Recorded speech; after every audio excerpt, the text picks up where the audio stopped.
Welcome back. Today, let's talk about when you might use pepper spray instead of a firearm in a self-defense situation. Today, we're going to take a short, practical look at when a very small and non-lethal tool might replace something like a concealed carry firearm, or in other words, a more lethal means. Note that today's video is not official legal advice. We are simply talking about some situations where a non-lethal tool may come in handy. Our goal is to match the tool to the threat. So let's talk about some instances in which pepper spray is best utilized for self-defense. As I said before, pepper spray is a non-lethal tool that can incapacitate your attacker and give you time to create distance and hopefully ultimately get away. Now, that's not to say that pepper spray cannot be then transitioned into a firearm. You can toss your pepper spray down and then access your firearm from IWB or however you carry if the situation calls for it. Palm pepper spray units are designed to reach up to 12 feet. Now, that should tell you that one, you should definitely buy our trainer to ensure that you can test that out for yourself,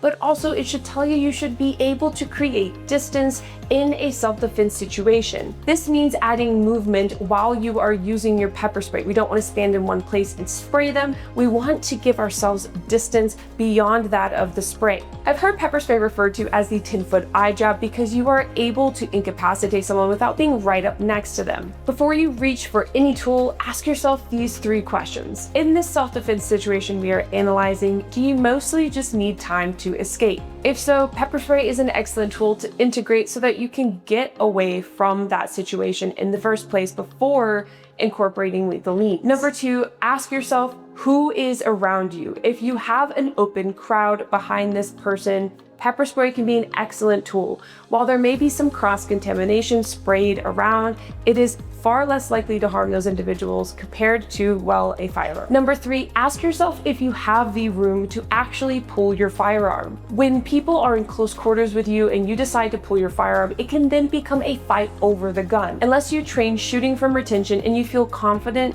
in pulling your firearm in that close distance, pepper spray can be that tool that gives you time to create space and, if you need to, pull your firearm. According to the U.S. Department of Justice policy on the use of force, deadly force, for example the use of a firearm, is authorized only when the actor reasonably believes the subject poses an imminent danger of death or serious physical injury to themselves or others. A firearm is a lethal option and is appropriate only when you reasonably and lawfully believe lethal force is necessary to protect yourself. This video I'm about to show is a great example of when pepper spray was utilized instead of a firearm. In fact, the security officer or police officer in this video draws his firearm, and instead of using it, he actually backs down to pepper spray. The woman in this video is wielding a blade, and he's told her multiple times to put the blade down. We have already crossed over the ask and tell threshold of ask,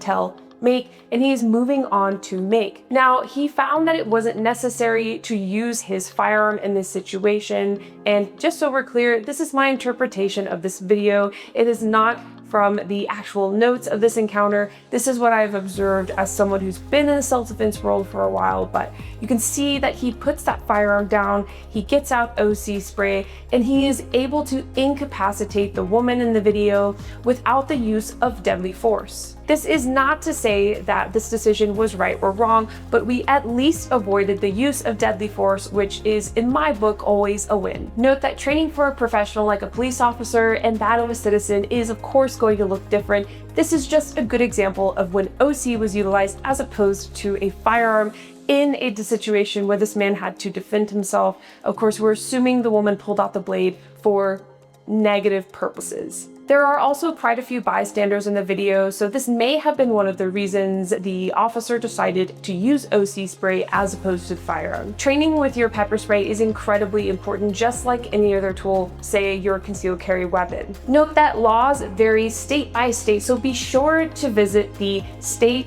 law reference page on palmpepperspray.com, as well as look around for what type of unit might be best for you. For example, since we talked about law enforcement today, Palm makes the NK3 unit, which is the professional grade unit. It actually has a clip that can attach to one's duty belt. And then we have one for the everyday carrier, which is just the EDC clip unit. Be sure to comment any topics you would like to see us cover. Thank you for watching this video, and we'll catch you in the next one.